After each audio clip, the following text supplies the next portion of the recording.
கடந்த ஒரு மாதத்திலே கொழும்பு பங்குச் சந்தை கிட்டத்தட்ட 7% அதிகமான சரிவை சந்தித்திருக்கிறது.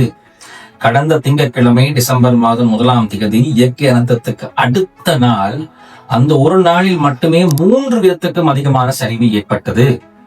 இதனால் யாருக்கு சந்தோஷம், யாருக்கு கவலை? முழுமையாக பகிர்ந்து கொள்கிறேன், கடைசி வரை பாருங்கள்.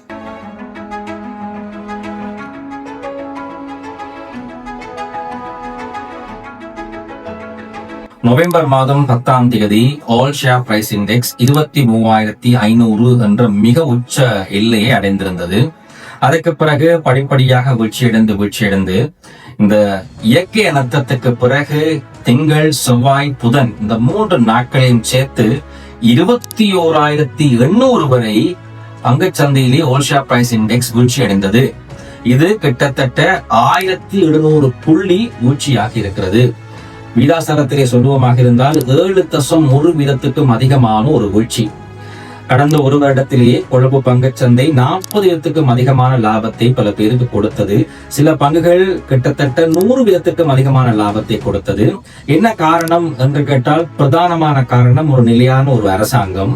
அதுக்கு அடுத்த காரணமாக வட்டி வீதம் மிக குறைவாக இருக்கின்றன.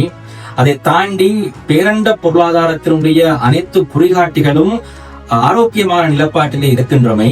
இது எல்லாவற்றையும் பார்க்க மிக முக்கியமான ஒரு காரணமாக இருப்பது கொழும்பு பங்குச்சந்தையிலே முதலீடு செய்து வருகின்ற லாபத்துக்கு வரி இல்லை.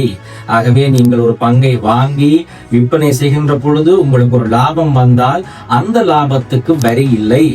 இந்த மாதிரியான காரணங்கள் காரணமாக பங்குச்சந்தையிலே பல பேர் முதலீடு செய்ய ஆரம்பித்தார்கள்.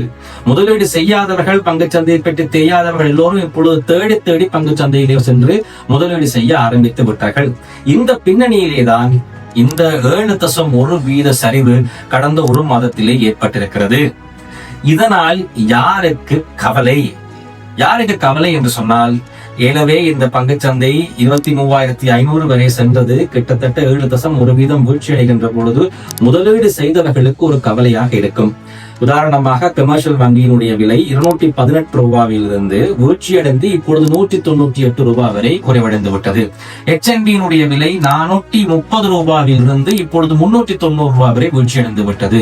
DFCC வங்கியினுடைய விலை 170 ரூபாயிலிருந்து 140 ரூபாய் வரை வீழ்ச்சியடைந்தது. டானேஷியா வங்கி கிட்டத்தட்ட 70 ரூபாயிலிருந்து 57.5 ரூபாய் வரை வீழ்ச்சியடைந்தது. ஆகவே இவ்வளவு வீழ்ச்சி, கிட்டத்தட்ட ஒரு 10-15% வீழ்ச்சி அடைகின்ற பொழுது எனவே முதலிட்டவர்கள் கொஞ்சம் கவலையாக இருக்கும். அவர்கள் நீண்டகால முதலீட்டாளர்களாக இருந்தால் அந்த கவலை அவர்களுக்கு வராது. இருந்தாலும் ஒரு மனக்கவலை போல விலைகள் எல்லாம் கொஞ்சம் இறங்கிவிட்டது என்று. ஆனால் யாருக்கு சந்தோஷம் தெரியுமா? பங்குச்சந்தைக்குள்ளே வர வேண்டும், முதலீடு செய்ய வேண்டும், ஆனால் விலைகள் எல்லாம் அதிகரித்து விட்டதே என்று சிந்தித்துக் கொண்டிருப்பவர்களுக்கு இது ஒரு வரப்பிரசாதமாக அமைந்திருக்கிறது. இந்த காரணங்களினால், அதாவது இயற்கை அனர்த்தம் உட்பட பல்வேறுபட்ட காரணங்களினால் கடந்த ஒரு மாதத்திலே வீழ்ச்சியடைந்த பங்குச்சந்தையினால் இந்த புதிய முதலீட்டாளர்கள் பங்குச்சந்தைக்குள்ளே வருகின்றார்கள். அவர்கள் கிட்டத்தட்ட ஒரு 15% அல்லது 10% குறைந்த விலையிலேயே இப்பொழுது அந்த குறித்த பங்குகளை வாங்குவதற்கான வாய்ப்பு அவர்களிடம் கிடைக்கிறது. அதனால் தான் அவர்கள் சந்தோஷமாக இருக்கிறார்கள். ஒன்றை நாங்கள் விளங்கிக் கொள்ள வேண்டும். இவ்வாறான இனத்தங்கள் ஏற்படுகின்ற பொழுது புதிய முதலீட்டாளர்கள் பங்குச்சந்தைக்குள் வருவதற்கும் அல்லது ஏலவே முதலீடு செய்தவர்கள் புதிதாக காசை கொண்டு வருவதற்கும் ஒரு களமாக இவ்வாறான சரிவுகள் ஏற்படும். ஆனால் இந்த சரிவுகள் தொடர்ச்சியாக இடம்பெறப் போவதல்ல.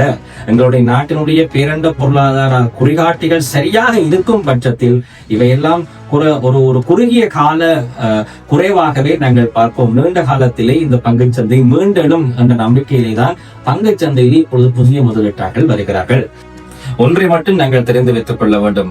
பங்குச்சந்தை எவ்வளவு தூரம் வீழ்ச்சியடையும், எந்த புள்ளியிலே எழுச்சியடைய ஆரம்பிக்கும் என்பதை யாராலும் துல்லியமாக சொல்ல முடியாது. ஒருவரால் மிக குறைந்த விலையிலும் ஒரு பங்கினை வாங்க முடியாது, அதி கூடிய விலையிலும் ஒரு பங்கினை விற்பனை செய்ய முடியாது. அந்த இடைப்பட்ட புள்ளிகளுக்கு இடையிலே தான் நாங்கள் வியாபாரம் செய்ய வேண்டும். இந்த யதார்த்தத்தை நாங்கள் அனைவரும் தெரிந்து வைத்துக் கொள்ள வேண்டும். இந்த தகவல் இந்த விடயமெல்லாம் உங்களோடு நான் பகிர்ந்து கொள்வது தகவல்களை உங்களுக்கு தெரிவிப்பதற்காகவும் அறிவை உங்களோடு பகிர்ந்து கொள்வதற்காகவும் மட்டுமே தவிர நீங்கள் எந்த ஒரு முதலீட்டு தீர்மானங்களையும் இந்த காணொலியை வைத்துக் கொண்டு நீங்கள் எடுக்கக்கூடாது என்பதையும் கேட்டுக்கொண்டு, இந்த ஒரு மிக கஷ்டமான காலத்திலும் மிகப்பெரிய அழிவை எங்கள் நாடு சந்தித்திருக்கின்ற காலகட்டத்திலும் ஒரு இண்டஸ்ட்ரி மிக சிறப்பாக தொழில்பட போகிறது. அது எந்த இண்டஸ்ட்ரி? உங்களுக்கு தெரியுமாக இருந்தால் கமெண்ட் செக்ஷனிலே கமெண்ட் செய்யுங்கள். இன்னும் ஒரு காணொளியிலே உங்கள் அனைவரையும் சந்திக்கின்றேன். நன்றி, வணக்கம்.